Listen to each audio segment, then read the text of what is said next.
Imagine doing the grocery shopping for an entire small city, except the city floats in the middle of the ocean, the nearest store is 1,000 miles away, and if you forget something, there is no going back for it. That is the job aboard a United States aircraft carrier, where the supply team has to buy, haul, and store enough food to feed a crew of 5,000, dishing out more than 14,000 meals a day, often closer to 17,000, for months on end, without ever once pulling into a store. It is, with no exaggeration, one of the most extreme grocery runs on the entire planet. Because out here, running out of food is not an inconvenience. It is a mission killer.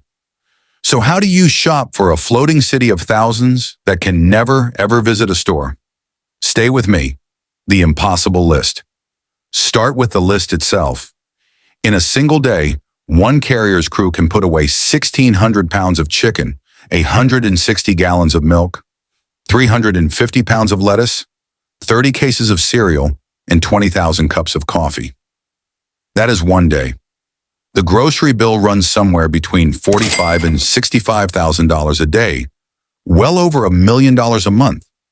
Now take that daily mountain of food and multiply it out across a deployment that can last 6, 8, even 10 months. The shopping list for a single cruise is measured not in bags or carts, but in millions of pounds.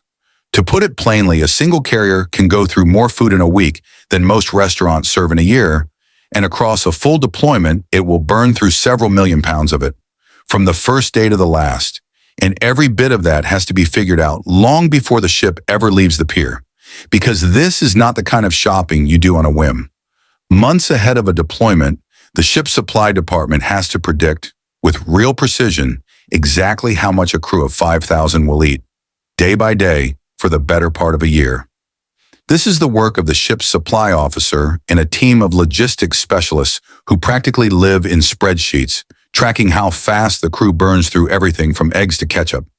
They build the menus in repeating cycles of 2 to 3 weeks, so the food stays varied without blowing the budget. Then order it all through the Navy's own logistics system and through contracts with suppliers in ports around the world.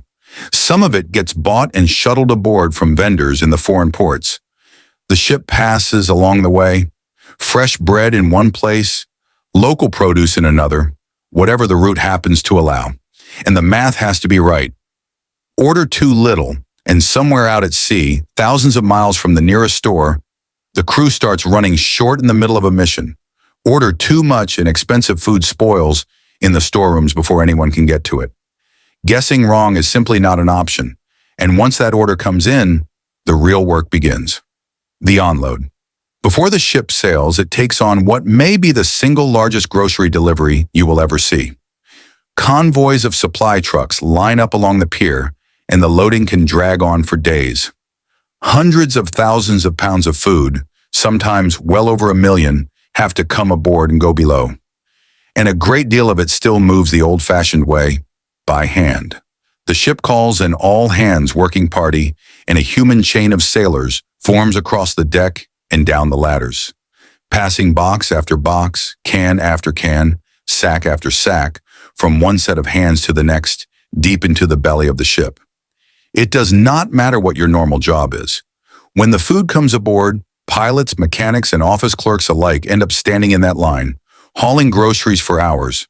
By the end, thousands of cases are moving in a chain that can stretch much of the length of the ship, and a job no handful of forklifts could ever finish in time gets done by sheer manpower. A full store's load can eat up the better part of a day, sometimes several, before the last pallet is finally struck below. And then every bit of it has to disappear somewhere. The floating warehouse. That somewhere is a maze of storerooms below the waterline that turns the carrier into a floating supermarket. There are refrigerated rooms, the reefers, stacked with pallets of fresh vegetables. There are walk-in freezers filled floor to ceiling with months of frozen meat, and yes, ice cream. And there are dry storerooms packed with thousands of cans, bags of flour, and sacks of sugar. The Navy even fights the clock with technology. Special filters in the produce rooms pull the natural ripening gas out of the air, so the fruit and vegetables hold on longer. Every square inch is stacked, labeled, tracked, and rotated, so that nothing gets buried and forgotten and nothing gets wasted. Space is the real enemy down here. A carrier only has so many storerooms, so every case is fitted in like a puzzle piece. And the supply team keeps a running count of exactly what is left. Because on a warship, nobody wants to be the one who has to report that the ship is about to run out of something. But here is the stubborn truth about food. No matter how cleverly you store it, some of it is always racing a clock. And this is the part every sailor knows by heart. For the first week or two of a deployment, the food is fresh and it is glorious. Real fruit, crisp salads, cold fresh milk. Then slowly the clock runs out. The fresh lettuce goes first, then the last of the fresh fruit disappears. Then the fresh milk gives way to the boxed, long-life kind. And the menu quietly shifts, more and more, toward frozen and canned. On a long enough deployment, a sailor can almost tell how many weeks they have been at sea just by looking at what is no longer on the tray. Ask anyone who has done a long cruise, and they will tell you that a crisp apple or a glass of cold, real milk becomes something you genuinely start to dream about by month 3, which is exactly why, once a carrier is out there, the shopping never actually stops. Resupply at sea, because a carrier cannot afford to wait until it runs dry. So the groceries come to it, out in the middle of the ocean. Every week or two, a supply ship stacked with food pulls up alongside the moving carrier, matches its speed just 100 or so feet away, and the two ships string steel cables across the gap between them. These floating grocery trucks are the Navy's dry cargo supply ships, and the maneuver has a name, an underway replenishment, one of the trickiest and most dangerous things two ships can do at sea. Then as much as 1 million pounds of food rides those cables across from one ship to the other, while helicopters ferry even more of it straight down onto the deck. Get it wrong, and multi-ton loads are swinging on cables between two steel hulls that are both rising and falling on the swells, so the whole operation demands split-second timing. It is a full-scale grocery delivery, carried out by two enormous ships steaming side by side at speed, and the supply team plans everything around it, always holding a cushion of food in reserve, because the weather gets a vote. A storm can delay a delivery for days, and a floating city of 5,000 people cannot simply wait around to eat. And all of this, the forecasting, the ordering, the loading, the storing, the endless resupply, happens almost entirely out of sight of the crew that depends on it. Most sailors never think about where the food comes from, any more than you think about where your grocery store gets its bananas. They just know that 3, sometimes 4 times a day, in the middle of the ocean, in the middle of a war, there is a hot meal waiting for them.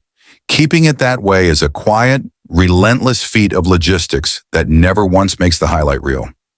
The jets and the missiles get all the attention, but not one of them matters if the crew flying and fixing them has not been fed.